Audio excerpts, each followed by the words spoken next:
आज 4 दिन बीत जाने के बाद भी व्यापारी राकेश मोटवानी पर कातिलाना हमलावर अब तक पुलिस की गिरफ्त से दूर है। इसका एक बहुत ही सीधा सा कारण है, पुलिस को कटनी की आवाम और उसकी जानमाल से कोई सरोकार नहीं है। शहर की जनता लुटती पिटती रही पुलिस की बला से। गौरतलब है कि विगत दिनों राहुल बिहारी और उसकी गैंग एक पुलिसकर्मी को उठा ले गए थे, फिर भी पुलिस ने किसी तरह का कोई एक्शन नहीं लिया, जिसके बाद बिहारी गैंग के हौसले इतने बुलंद हो गए थे कि इसकी गुंडागर्दी का शिकार पुलिस के साथ पत्रकार भी हुए, खून से लथपथ कर दिया गया। इन बदमाशों का भय इस कदर हावी था कि कुटे पिटे पत्रकार ने भी कोई एफआईआर दर्ज नहीं कराया। अब जब पुलिस ही इतनी खौफजदा है तो भला आम लोगों की बिसात ही क्या बिहारी गैंग के खिलाफ जाने की। आखिर पुलिस बिहारी गैंग पर हाथ डालने से क्यों डरती है? इन कुख्यात बदमाशों को पुलिस कुर्सी में बैठाकर किसके डर से नतमस्तक होकर चरण वंदना कर रही है? खैर, इस बात का खुलासा भाजपा विधायक संजय पाठक का भाई मनीष पाठक के हैप्पी बर्थडे में जगह जगह लगे बैनर पोस्टर से सारी तस्वीरें आईने की तरह साफ हो गई। इसके बाद एक और बात ये साफ हो जाती है कि विधायक संजय पाठक परिवार बदमाशों का शरणदाता बन चुका है। अब भला पुलिस वो हिम्मत कहां से लाए कि पाठक के शरणार्थियों को छू भी सके।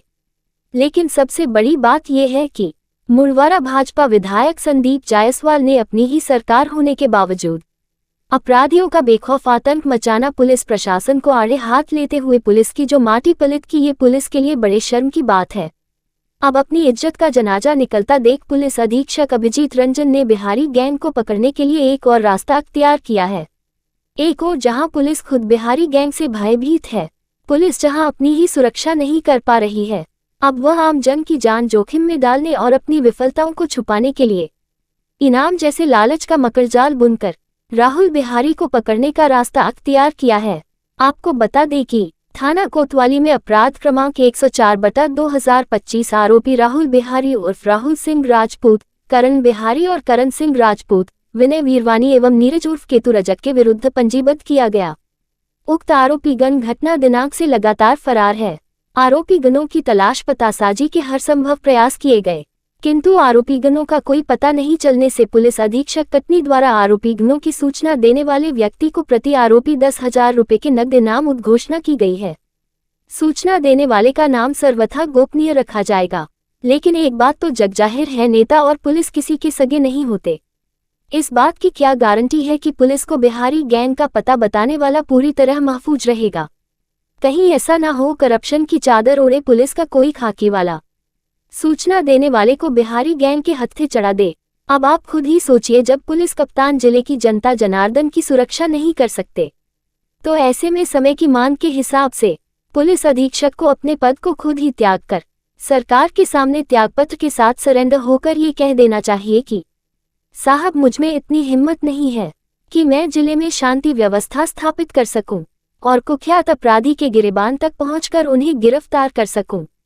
यदि पुलिस अधीक्षक अपराधियों को लोहे की सलाखों के पीछे पहुंचा सकते हैं, तो ही उन्हें खाकी को धारण करने का अधिकार है, क्योंकि वर्दी कोई तन ढकने के लिए मामूली कपड़ा नहीं है, इसकी अपनी एक शान है। पुलिस की वर्दी और सर के ताज में बना अशोक चक्र पुलिस के अलावा किसी को भी नसीब नहीं होता। यहाँ तक ये सौभाग्य देश के प्रधानमंत्री राष्ट्रपति को भी नहीं है। अगर इसकी गरिमा बनाए रखने में सक्षम महसूस नहीं कर पा रहे हैं, तो उतार दो वर्दी को, क्योंकि वर्दी तन ढांकने के लिए नहीं है।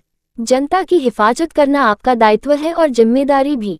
अपराधियों को संरक्षण देना, नेताओं के तलवे चाटना, जी हुजूरी करने के लिए सरकार आपको पगार नहीं देती, बल्कि आवाम की रक्षा सुरक्षा करने की देती है, जो इसी आवाम के टैक्स से सरकारी मातहतों के घर का चूल्हा जलता है।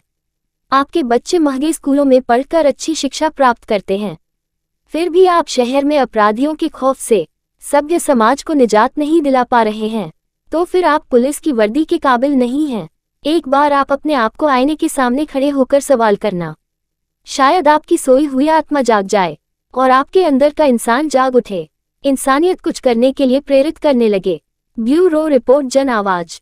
कैसे उसकी गैंग जिंदा एक समय उसकी गुंडागर्दी चलती है, फिर एक आप लोग तोड़ देते हो, उसको जेल भेज देते हो, फिर बाहर आता है, पता नहीं किसकी सिफारिश लगवाता, फिर वो गुंडागर्दी करने लगता।